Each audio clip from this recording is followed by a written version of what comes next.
English writing section. तो देखो English की दुनिया में राइटिंग सेक्शन कोई छोटी बात तो है नहीं। इसके अंदर हमें लिखने को मिलता है कई बार पैराग्राफ राइटिंग, कई बार हमें लिखने को मिलती है लेटर राइटिंग, कई बार पेपर में स्टोरी राइटिंग लिखने को आती है, कई बार हमें लेटर लिखने को आता है, कई बार हमें आर्टिकल हो गया, डिबेट हो गया, स्पीच हो गई, रिपोर्ट हो गया, लेटर टू एडिटर हो गया, फैक्चुअल डिस्क्रिप्शन हो गया। दुनिया भर के टॉपिक है हमारे पास लिखने के लिए। लेकिन जिसमें से कुछ खास और चुनिंदा टॉपिक है जो अक्सर एग्जाम में देखने को मिलते हैं, जैसे कि अपनी स्टोरी राइटिंग और लेटर राइटिंग। तो अब समय आ गया है कि हम राइटिंग सेक्शन का कुछ इंपॉर्टेंट टास्क कंप्लीट करें, जिसका नाम है लेटर राइटिंग टास्क। अब देखना ये कि लेटर कैसे आते हैं। तो देखो, जब हम 9th क्लास की बात करते हैं या 10th क्लास की बात करते हैं या 11th या 12th, कोई सी भी क्लास ले लो, कई तरह के लेटर होते हैं हमारे पास। एक तो होते हैं बिजनेस लेटर और एक होते हैं पर्सनल लेटर। बिजनेस लेटर हम बिजनेस वर्क के लिए लिखवाते हैं और पर्सनल लेटर हम अपने पर्सनल रिलेशन के लिए लिखते हैं। फॉर एग्जाम्पल, दादी जी का बर्थडे आ गया है, क्या करे, दादी जी का बर्थडे तो उनको बर्थडे विश करना है। तुम्हारे चाचा ने नई कार खरीदी है तो तुम्हें उन्हें कॉन्ग्रेचुलेट करना है। इसी तरीके से तुम्हारे भाई का बर्थडे है तो तुम्हें उसे विश करना है। तो कुल मिलाकर जब हम अपने किसी ऐसे व्यक्ति को लेटर लिखते हैं जिसको हम जानते हैं, वैसे तो लेटर उसी को लिखते हैं जिसको जानते हैं, जानने का मतलब ये कि कोई वो तुम्हारा रिलेटिव है, वो बंदा तुम्हारे रिलेशन में है। फॉर एग्जाम्पल, तुम अपने फ्रेंड को लेटर लिख रहे हो तो वो भी तुम्हारा किस में आ जाएगा, पर्सनल लेटर में। तो पर्सनल लेटर जनरली हम उस व्यक्ति को लिखते हैं जिसके साथ हमारा पर्सनल रिलेशन होता है या कोई भी रिलेशन होता है। तो कुल मिलाकर अब जो लेटर मैंने तुम्हें दिया है वो पर्सनल लेटर तुम किसको लिख रहे हो, ब्रदर को, अपने भाई को लेटर लिख रहे हैं। कई बार एग्जाम में पर्सनल लेटर कई बार देखने को मिले, और कभी हम अपने पापा को लेटर लिखते हैं, कभी अपनी मम्मी को लेटर लिखते हैं, कभी भाई को लेटर लिखते हैं, कभी चाचा को, ताऊ को, पता नहीं किस किस को लिखते रहते हैं और टाइम ही नहीं है हमारे पास, खाली इसी में लगे रहते हैं। तो जरा स्टार्ट करते हैं। जिस फॉर्म में एग्जाम में क्वेश्चन पूछा गया है मैंने उसी फॉर्म में क्वेश्चन लिख रखा है।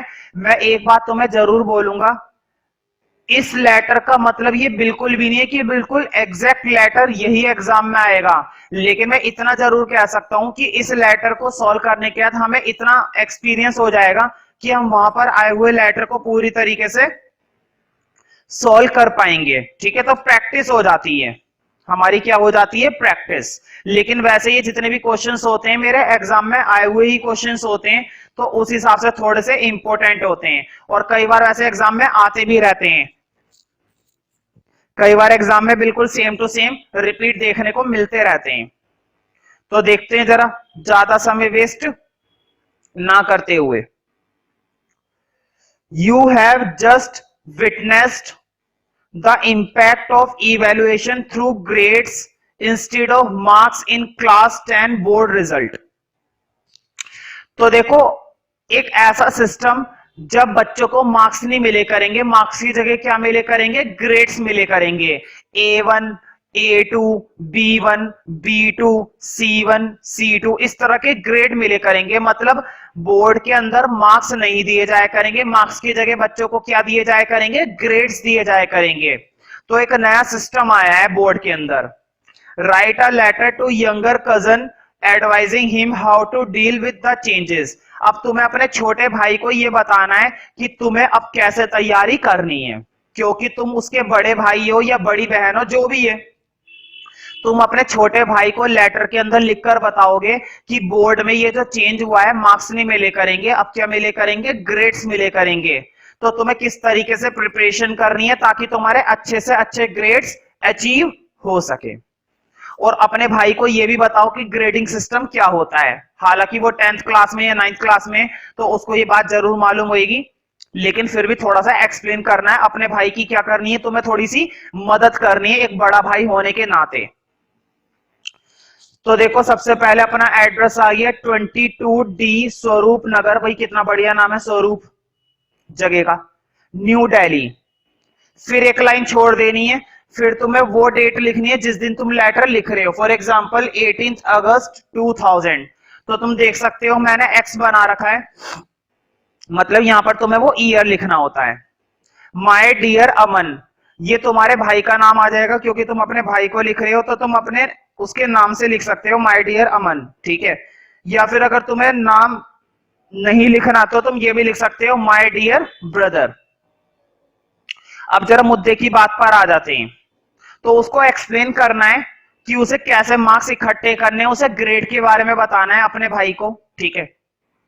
आई होप एवरीथिंग इज फाइन। सबसे पहले तो उसको ये पूछो कि सब ठीक है ना भाई, पता चले तेरी तबीयत खराब हो रही है या उल्टी हो रही है, जो भी है मतलब, है ना। तो सबसे पहले तो यही बोल दो, I hope everything is fine. आशा करता हूं कि सब ठीक ही है। As you know the CBSE introduce the grade system last year in class 10। जैसा कि तुम जानते हो कि सीबीएसई ने ग्रेड सिस्टम इंट्रोड्यूस करा है पिछले साल से ही क्लास 10 में। तो तुम अपने भाई को बता रहे हो कि तुम्हें तो ये बात पहले से मालूम होगी कि अब से 10th क्लास में क्या दिया जाए करेंगे, ग्रेड्स दिए जाए करेंगे, ना कि मार्क्स दिए जाए करेंगे। तो तुम अपने भाई को ये बात बोल रहे हो। I relate you through this letter the good points of this new system. मैं तुम्हें कुछ बातें बताना चाहता हूं, मतलब कुछ एक्सप्लेन करना चाहता हूं या करना चाहती हूं इस नए सिस्टम के कुछ जरूरी पॉइंट। इसके अंदर क्या क्या अच्छी बातें हैं ग्रेडिंग सिस्टम में। देखो, हर एक सिक्के के दो पहलू होते हैं। मैं ये नहीं कह रहा कि ग्रेडिंग सिस्टम में अच्छी ही बातें हैं। ग्रेडिंग सिस्टम में कुछ लोगों को या कुछ बच्चों को बातें गलत लगती हैं कुछ, और कुछ लोगों को कुछ बातें सही लगती हैं, ठीक है। बिल्कुल वही चीज मार्क्स में भी होते हैं। मार्क्स सिस्टम में भी सबको अच्छी बातें नहीं लगती और सबको बुरी बातें नहीं लगती, कुछ अच्छा भी है और कुछ बुरा भी है।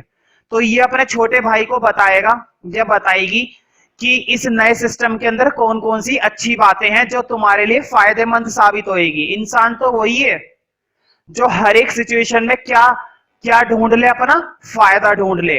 हर एक सिचुएशन में सिर्फ और सिर्फ अपने ऊपर क्या करे, वो ध्यान दे, अच्छी बातों पर ध्यान दे, ना कि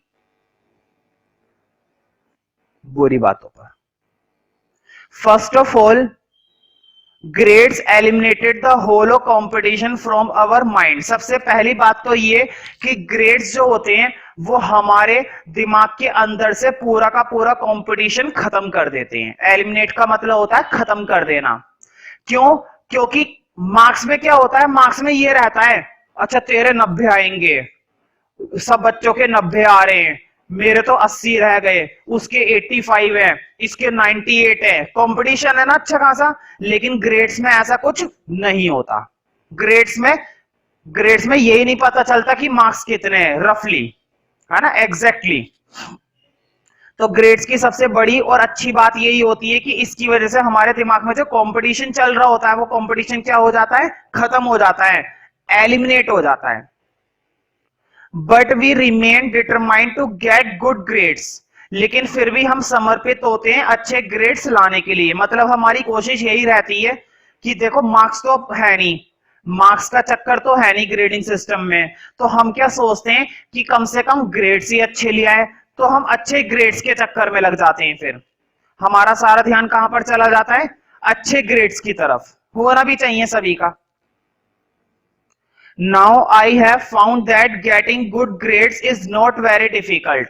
अब मैं तुम्हें बताऊंगा कि अच्छे ग्रेड्स लाना इतना मुश्किल नहीं है।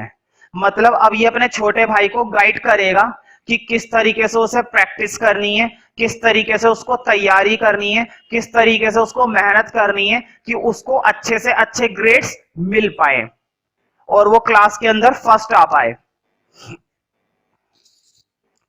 They require just consistent and continuous effort. इसमें जरूरत है बस एक लगातार प्रयास करते रहने की। अगर कोई सा भी व्यक्ति किसी भी फील्ड में लगातार क्या करता रहे, कोशिश करता रहे, तो उसकी कोशिश कभी भी खराब नहीं जाती है। वो हमेशा उसी काम में लगा रहता है जिस काम को वो समर्पित रूप से करता है, और एक दिन उस काम के अंदर उसको कामयाबी जरूर मिलती है। It means regular studies will full devotion to class activities. इसका मतलब ये कि नियमित तौर पर पढ़ाई करना, और वो भी पूरे के पूरे समर्पण के साथ, फुल डिवोशन। फुल डिवोशन का मतलब है पूरा का पूरा समर्पण होना चाहिए उस पढ़ाई पर, जरा सा भी ध्यान इधर उधर ना भटके। तुम्हें समर्पित रूप से उस पढ़ाई पर ध्यान देने की जरूरत है। आई पर्सनली थिंक दैट, मैं पर्सनली सोचता हूं, that once you start getting a 9 और 10 पॉइंट एवरेज, अगर मतलब अगर तुम स्टार्ट करते हो 9 और 10 पॉइंट एवरेज से, you are slotted with the best, तो तुम बेस्ट ही माने जाओगे। कहने का मतलब ये कि इसमें निराशा वाली कोई बात नहीं है कि अगर तुम्हारी ग्रेड्स 9 आती हैं या 10 आती है तो इसमें कोई बहुत बड़ी बात नहीं है, तुम्हारे लिए वो बेस्ट ही माना जाएगा। इसमें उदास होने वाली बात नहीं है। कुछ लोग उदास हो जाते हैं, मेरे तो 8 रह गए, मेरे तो 9 रह गए, मेरे 10 नहीं हो पाए, मेरे ग्रेड्स 10 नहीं हो पाए, तो ये दुख मनाने लगते हैं। इसमें दुखी होने वाली कोई बात नहीं है, बेस्ट ही माना जाएगा। हमें अपने आप में खुद को क्या मानकर चलना चाहिए? बेस्ट। इतना भी नहीं कि बिल्कुल ही फेल हो गए फिर भी बेस्ट माने जा रहे हो खुद को, फिर तो तुम वेस्ट हो, बेस्ट नहीं हो।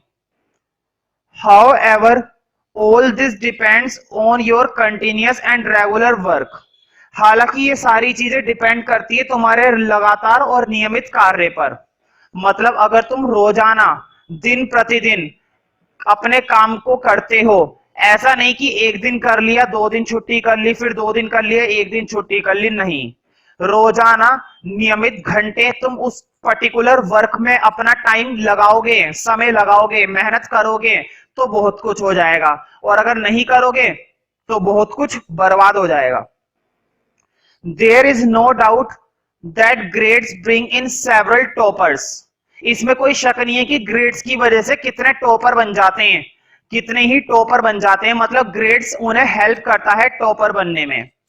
Of course these are not like evaluation through marks, जो कि मार्क्स के अंदर पॉसिबल नहीं होता, क्योंकि 90 लाने वाले 95 लाने बहुत ही मुश्किल होता है, लेकिन ग्रेड्स के अंदर ऐसा कुछ नहीं है। ग्रेड्स के अंदर मार्क्स एलिमिनेट हो जाते हैं ना। But I find them rewarding, because of them we start taking a keen interest in our studies. तो हमें बहुत ही ज्यादा अच्छे से पढ़ाई करने की जरूरत है, बहुत ही ज्यादा ध्यान पूर्वक इंटरेस्ट लेने की जरूरत है। कीन का मतलब होता है फोकस होकर, बिल्कुल किसी चीज को ध्यान केंद्रित करके पढ़ाई करना। I find the grades good and encouraging, मुझे ऐसा लगता है कि जो ग्रेड्स होते हैं वो अच्छे होते हैं और हमारे अंदर क्या डालते हैं? साहस। हमारे अंदर क्या डालते हैं? जोश डालते हैं, किसी भी काम को करने का उत्साह भर देते हैं ग्रेड्स, जो कि मार्क्स नहीं देते हैं। लास्ट में आ जाएगा वही विद रिगार्ड्स योर्स लविंगली, तुम्हारा प्यारा, फिर नीचे तुम्हें अपना नाम लिख देना है, जो भी तुम्हारा नाम है, ठीक है। अगर क्वेश्चन देगा तो ठीक है,